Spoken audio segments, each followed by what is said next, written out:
Aku udah gak mau denger lagi omongan kamu. Reja saat ini sudah muak bahkan menyeret Ranti dari rumahnya. Dengan tegas meminta kepada Ranti untuk tidak pernah menginjakkan kakinya di rumah Reja lagi, karena Reja tidak mau melihat mukanya Ranti.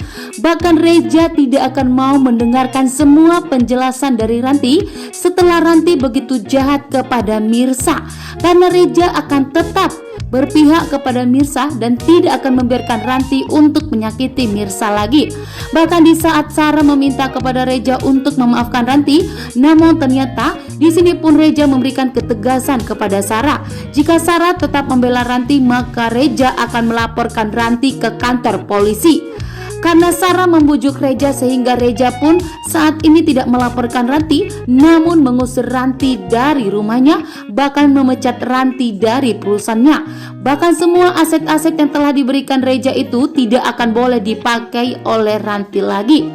Sementara itu, di sini pun Mirsa marah besar kepada Radit, karena Mirsa pun sudah tahu bahwa ternyata Radit telah membohongi Mirsa selama bertahun-tahun ini. Karena Radit mengatakan bahwa ternyata Nisa putri mereka sudah meninggal dunia. Namun ternyata Mirsa telah mengetahui bahwa Nisa itu adalah Akira.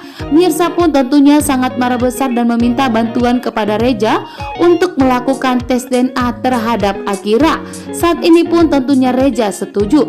Reja akan melakukan permintaan dari Mirsa yang akan melakukan tes DNA terhadap Akira. Namun ternyata Pramana begitu licik dan jahat. Pramana tidak mau jika Karina menderita. Bahkan Karina pun berikan ancaman kepada Pramana, jika Pramana tidak bisa mengurus Mirsa, maka Karina akan mengakhiri hidupnya. Membuat Pramana pun tentunya sangat panik. Pramana tidak mau jika Karina mengakhiri hidupnya, sehingga Pramana pun saat ini akan membawa Akira mungkin dan tidak akan meninggalkan jejak. Membuat Radit pun tentunya begitu syok. Saat ini pun Radit merasa bersalah kepada Mirsa. Namun ternyata Radit mengatakan kepada Karina bahwa ternyata Karina tidak akan terpisahkan dari Akira, karena saat ini ternyata Radit tidak akan membiarkan Mirsa membawa Akira, walaupun Mirsa telah mengetahui bahwa Akira adalah putri kandungnya, sehingga membuat Mirsa pun tentunya begitu murka dan sangat marah besar. Mirsa pun tidak akan membiarkan Radit membawa Akira. Sementara Pramana yang begitu licik dan jahat akan berusaha untuk mengurus Mirsa dan menyingkirkan Mirsa.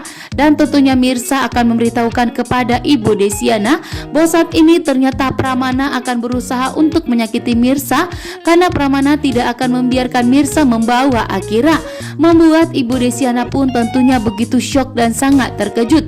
Ibu Desiana tidak mau terjadi sesuatu kepada Mirsa, sehingga Ibu Desiana, disinilah pertandanya bahwa Ibu Desiana akan memberitahukan kepada Pramana bahwa ternyata Mirsa adalah anak kandungnya dan Akira adalah cucu kandung dari Pramana, sehingga Pramana tidak boleh menyakiti Mirsa dan menjauhkan Mirsa dari Akira, sehingga kebenaran pun akan terungkap. Pramana pun akan mengalami penyesalan yang sudah menyakiti putri kandungnya sendiri.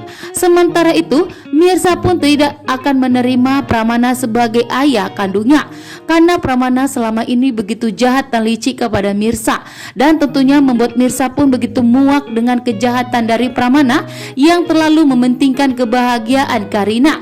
Demi kebahagiaan Karina, Pramana pun begitu jahat kepada Mirsa, bahkan sampai tega memisahkan dari ibu kandungnya, yang dimana Mirsa dan Akira dijauhkan oleh Pramana. Sementara itu Karina memilih untuk mengakhiri hidupnya.